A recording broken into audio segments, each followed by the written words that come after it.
Festivaganza. Ada acara Festivaganza, yaitu ada acara yang ngebahas tentang HIV/AIDS. Acara ini tuh seputar HIV dan AIDS. Tentang penyuluhan HIV/AIDS, gimana cara kita bergaul sama teman-teman biar nggak kena HIV. Kita sebetulnya mengusung tema pengaruh utamaan HIV di sektor pencegahan HIV di sektor pendidikan. Karena kita tahu kalau dari data Kementerian Kesehatan, data triwulan Kementerian Kesehatan bahwa kasus HIV/AIDS ini secara konsisten terjadi, khusus untuk AIDS, terjadi di rentang usia 20 sampai 29 tahun. Itu berarti mereka terinfeksi di usia 5 sampai 10 tahun sebelumnya, di usia teman-teman ya, di usia masih remaja. Ya, tadi acaranya ada teater itu.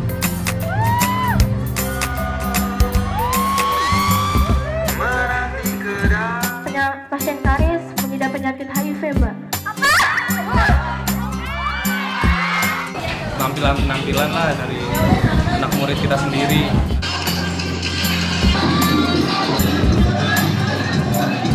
Yang sekarang tuh ada puisi juga. Aku pergi sambil menggenggam Bersarang sebuah peluru yang tuan dokter namai dengan AIDS. Ada talkshow itu tentang keremajaan itu sendiri. Mungkin kalau dalam kaitannya dalam ilmu kesehatan reproduksi itu informasinya itu informasi yang belum nyampe ke anak-anak gitu. Mendapatkan dorongan dari kelompok yang dalam situasi tidak tahu melakukan perbuatan-perbuatan yang beresiko terinfeksi HIV. Dan karena si remaja tertentu tidak tahu, kemudian dia ikut serta melakukan itu dan jadi terpapar, jadi kena. Oke, itu virusnya HIV. Sedangkan AIDS itu singkatan dari acquired immunodeficiency syndrome. Sindrom itu adalah kumpulan ya. Jadi kumpulan gejala atau kumpulan penyakit yang disebabkan si virus HIV tadi. Dan kita juga masih punya PR untuk Indonesia bahwa pengetahuan komprehensif HIV di teman-teman remaja usia 15-24 tahun ini masih belum mencapai 95%. Kita masih punya PR cukup banyak karena baru 20% remaja yang memiliki pengetahuan komprehensif HIV. HIV. HIV itu kayak anak-anak yang kurang sayang dari orang tua, kurang perhatian dari orang tua, ke bawah pergaulan. HIV itu setahu saya sih kayak penyakit yang sampai sekarang tuh belum ada obat. AIDS itu ya seorang perempuan yang HIV itu kayak penyakit seks atau kayak suntik. Virus yang menyebabkan HIV. Itu penyakit yang menular yang belum ada obatnya sampai sekarang ini seks bebas. Kalau saya sendiri sih sedikit tahu tapi belum mendalam. HIV, Human Immunodeficiency Virus. Human, virus ini cuma menyebar dan bekerja pada tubuh manusia.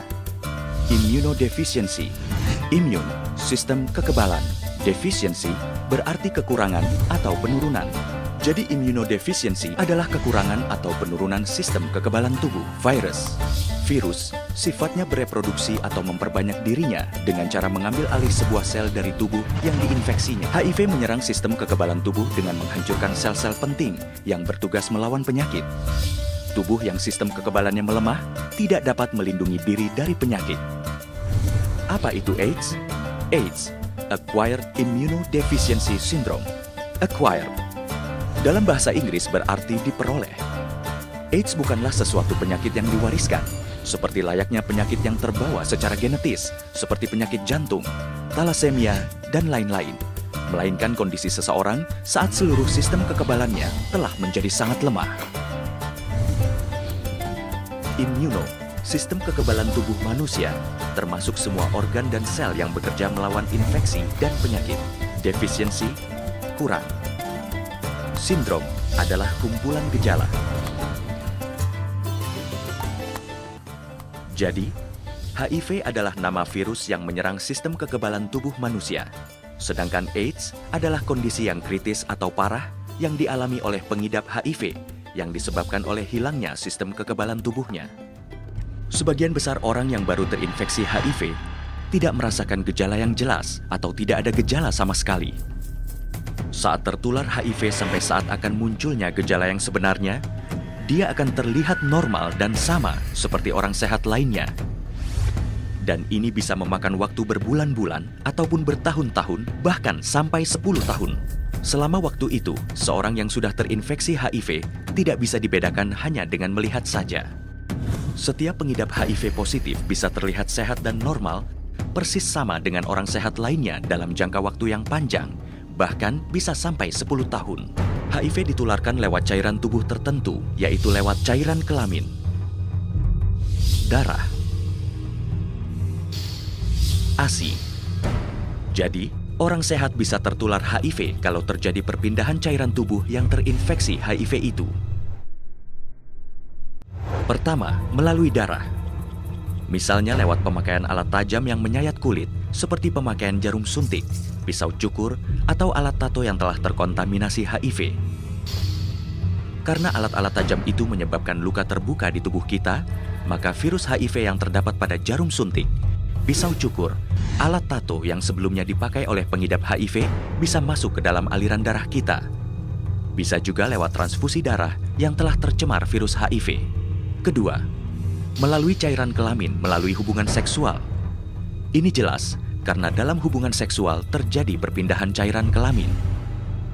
Ketiga, HIV ditularkan dari ibu yang HIV positif kepada bayinya lewat proses persalinan atau menyusui, karena ASI atau air susu ibu juga merupakan cairan tubuh pembawa HIV pada ibu yang mengidap HIV. Seseorang yang bersih dari HIV jika memakai jarum suntik bersama atau melakukan hubungan seksual dengan pengidap HIV positif akan secara langsung memiliki HIV dalam tubuhnya. Dan saat itu juga, ia sudah bisa menularkan HIV ke orang lain tanpa ada gejala yang nyata. Hubungan sosial yang normal dengan pengidap HIV tidak akan membuat kita tertular HIV.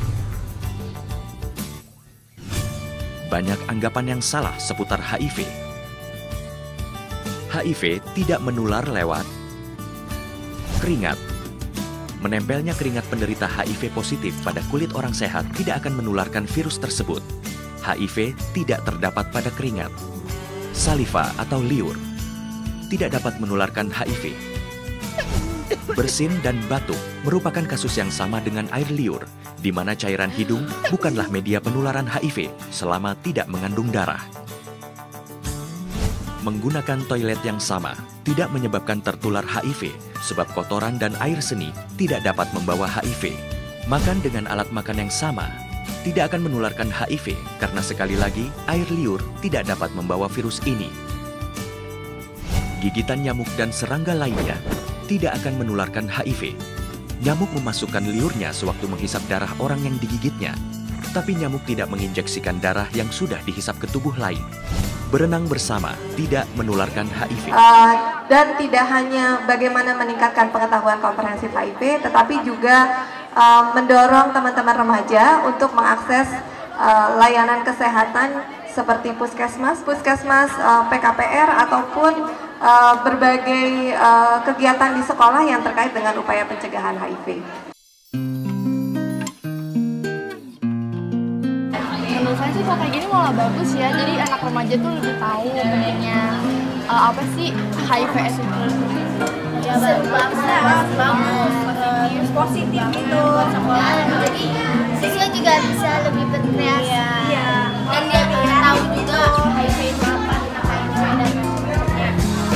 Ya manfaatnya satu pasti lebih tahu lagi ya apa dampak buruk dari HIV, terus lebih punya antisipasi tersendiri aja sih untuk menghindari hal-hal yang negatif. Banyak ilmu tambahan juga dari orang-orang yang dari ahlinya. Satu kegiatan yang sangat luar biasa buat anak-anak remaja, sukses dalam kegiatannya, sukses dalam pemanfaatan, dan sukses untuk digedok tularkan kepada sahabat-sahabat yang lainnya. Dan yang paling penting untuk upaya pencegahan HIV adalah bagaimana partisipasi aktif dari teman-teman remaja untuk berperan aktif dalam upaya-upaya yang dilakukan, baik sebagai peer educator ataupun peer counselor, memberikan masukan kepada Bapak Ibu guru dan pemerintah untuk kira-kira program apa saja sih yang memang strategis dilakukan untuk teman-teman remaja.